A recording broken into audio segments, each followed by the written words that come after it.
Hi viewers, good morning. আজকে একটা খুবই জনপ্রিয় ক্ষেত দেখামো, যে ক্ষেতটা আছে আসামের বিটিসি চিরাং ডিস্ট্রিক্টের ভিতরে নেপালপাড়া গ্রামে। তো এই ক্ষেতটা কী জন্য জনপ্রিয় সেটার বিষয়ে অল্প না করলেও হয় না। তো ক্ষেতটা এই জন্য জনপ্রিয় যে ক্ষেতটা 3 মাসের মধ্যে সমাপ্ত হয় আর কি। তো 3 মাসে ক্ষেতটা করে যেটা ক্ষেতে থেকে প্রফিট হয়, প্রফিটটা নিয়ে পুরা বছর একটা সংসার আরামসে চলা যায় আর কি। সংসারে কোনো অভাব থাকে না। এই জন্যে ক্ষেতটা করার জন্যে সবই আগ্রহী। তো ক্ষেতটা কি ক্ষেত, কোনে আছে আর কোন জায়গায় করা লাগে, চলেন আমি সেই ক্ষেতটা এই ভিডিওর মাধ্যমে আপনাদের সবাইকে দেখাবো কি ক্ষেত। আমরা এখন সেই ক্ষেতটা দেখার জন্য রওনা দিলাম, ক্ষেতের দিকে কেটেছি। আমাদের এখানে সেই বিশেষ ক্ষেতটার সাথে সাথে আরেকটা ক্ষেত করছে এবার মানুষে, মাকই ক্ষেত। মাকই ক্ষেত প্রচুর পরিমাণে করছে।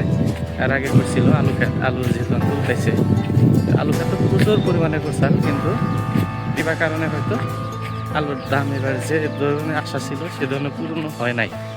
তো তাও মানুষের কিছুমানের লসের দিকে গেছে, কিছুমানের যেহেতু টেহা লাগাইছিল চালানটা উঠছে আর কি।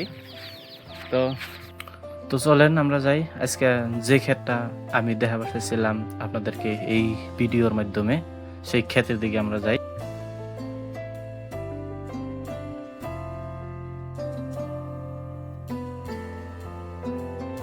এখানে আপনাদেরকে আরেকটা কথা জানাই যে সেই বিশেষ ক্ষেতটা করার সাথে সাথে আমাদের এইখানে নেপালপাড়া গ্রামে মাকই ক্ষেত এবার বহুত পরিমাণে করছে সবই।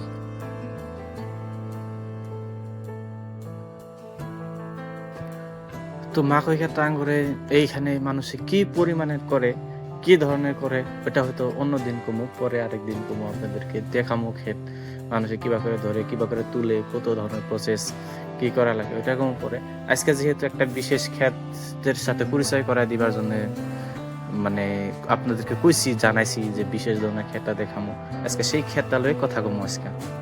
তো চলেন যাই আমরা সেই ক্ষেতের দিকে যাই। সেই ক্ষেতের দিকে গেলেই আপনারা অটোমেটিক দিশা পাবেন, তখন সবই বুঝবেন যে এটা কোন ধরনের ক্ষেত। আপনারা হয়তো বেশিরভাগ মানুষই জানেন যে এটা কি ক্ষেত, মানুষে কিভাবে করে সবটাই জানেন।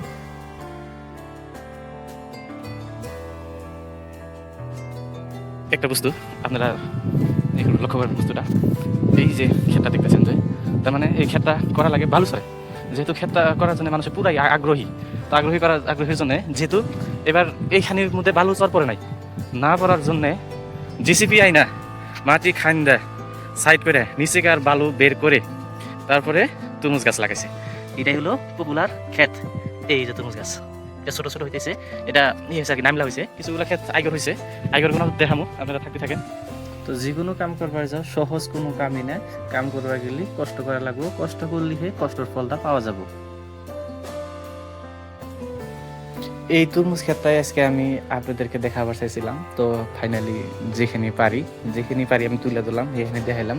কিন্তু আরেকটা কথা না করলে হয় না, আঙ্গুরে এইটার জন্য তরমুজ ক্ষেতের জন্য নেপালপাড়া কিন্তু পুরাই পপুলার হয়েছে।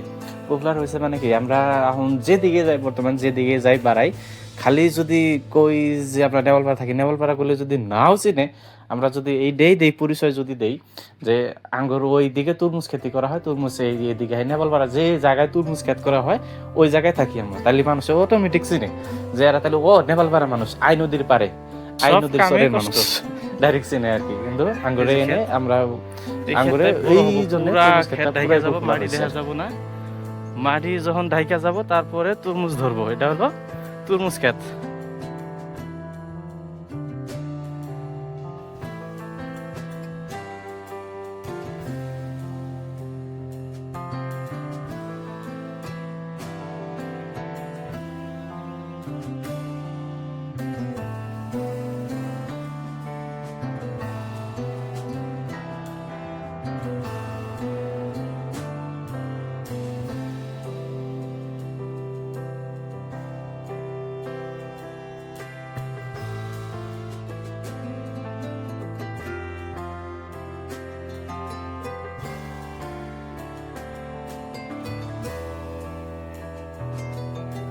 এই যে দেখেন তরমুজ গাছে ফুলও আছে, তরমুজ গাছে ফুল ধরছে আরো, তাহলে এখন ফুল ধরছে মানে গাছ দিয়া পুরা মাটিগুলা গাছের জন্য দেখা যাবো, মাটি দেখা যাবো না, আর গাছে গাছে তরমুজ ধরবো।